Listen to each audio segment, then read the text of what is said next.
Hello, Richard from budgetguitarist.com. There are a lot of guys my age who want to yell at the clouds these days, but me, I'm an optimist. And so I made this video to talk about improvements in the area of music and why they make me happy. We all like to romanticize the past, and when people get older, this becomes even more apparent. If you ask most people which decade had the best music, you'll usually get an answer of whenever someone was in high school and or college, right? Everybody thinks the music they grew up with was the best. I'll grant you that today's top 40 is indeed appalling from a musical standpoint, with some exceptions. But there's a lot of great music out there beyond the radio and beyond the big popular Spotify playlists. Okay, side note. Spotify is partially owned by big record labels, so why do you think the top Spotify playlists are full of crap? That's why. But back in my day, it was worse. We now have the ability to stream almost any song ever recorded, so we're not forced to listen to crap. When I was in high school, there was essentially one rock radio station, and it played the same songs over and over and over. Despite Kiss being the most popular rock band in the world in 1979, Rochester's WCMF refused to play them, not even Detroit Rock City. That was gatekeeping. Then came MTV, which did the same thing. If you wanted to discover good music, you had to ask around, and you had to be willing to drop $10 on a record that you might not even like, which later became 15, which later became 20. But now you can check out any song for free on YouTube. And if you have a streaming service, it'll give you a list of bands to check out, and that list is based on what other people with similar interests like. That would have been handy back in '83. Streaming sucks for artists who make a living doing music, I know, but it's an amazing thing for music listeners. I just watched a video where an old guy my age was talking about how recording to analog tape is a better way to make music than using a computer, even today. His rationale was that if you forced people to practice and have their parts down before they recorded, tape forced you to do that and you'd make better music. All right, so now we're blaming our tools for our lack of practice.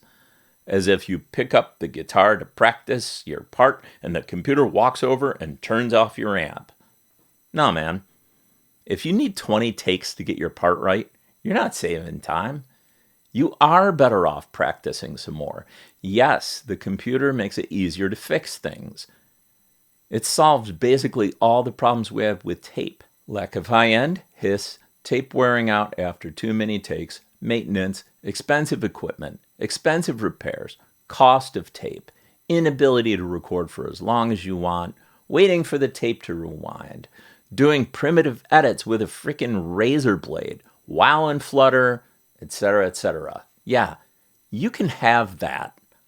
I like the computer better. It's like we use technology to solve all our problems, and then we want to reintroduce those problems again. Why? Because we think other people should practice more? And why do I care how other people make recordings? I have virtually unlimited tracks in my home studio, using equipment that sounds superior to anything from the early 80s. Then we have the complaint that it's too easy to make an album now, so everyone is doing it. Yes, let's be gatekeepers, just like those we used to hate. We spent a long time learning how to write and record, and if you take that away from us, we're not special anymore. We don't want other people to be able to easily do what we do. But that's a misconception. I mean, yeah, anyone can write and record a song, but not a good song. And the other lie is it's harder to find new music now because the market is flooded with amateur music. That's like saying it's hard to get to Google.com now because there's thousands of new websites on the internet every week.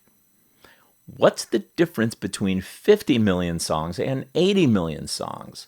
Not much. It's like you don't have to look through all 50 million to find the stuff you want. You can literally Google, name some bands that sound like Genesis, and you'll get a list of bands to check out. So if you want to put out your own album, well, it's pretty easy. In the early 80s, you would have needed a lot of money, and to get international distribution, you would have needed a major record label. Right now, you can do it all yourself. Whether the music is any good or not, at least there's no gatekeeper. We're better off. What about vinyl? I used to have a big record collection. I played my records a lot, and you know what? They all sounded like a campfire after a while. Scratches and clicks and pops. I remember one night my copy of Kiss Unmasked had a really bad skip. It was repeating over and over, and I was so mad that I grabbed it and I whipped it up against the wall and it shattered. In retrospect, that was probably a good idea. But where was I? Oh, yeah, anyway.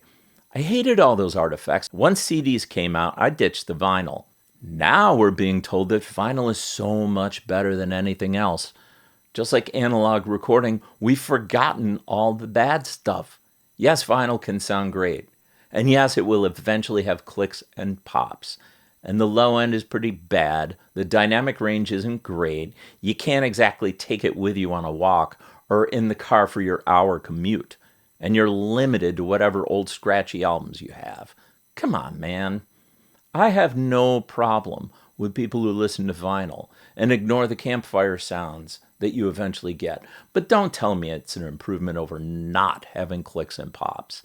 It's another excuse for the record company to resell you your own music that you already had. As a matter of fact, give me a digital recording, I can make it sound like vinyl by compressing it more, using some EQ, and adding some clicks and pops and crackle. Oh, but what about the 12-inch album cover and the sleeve artwork and lyrics? The almost religious experience of bringing home a new record, removing the cellophane, and looking at the liner notes and reading the tiny font on the back cover. That was fun. I liked it. Here's a modern example. Somebody told me to check out this band called The Warning. It's three sisters from Mexico, and they make, it's like new classic rock. So I check out a live song on YouTube, and it's great. It's a great song. So I go to their YouTube channel, and I see they've got the whole 2-hour concert on there. And so I sit down and watch it one night.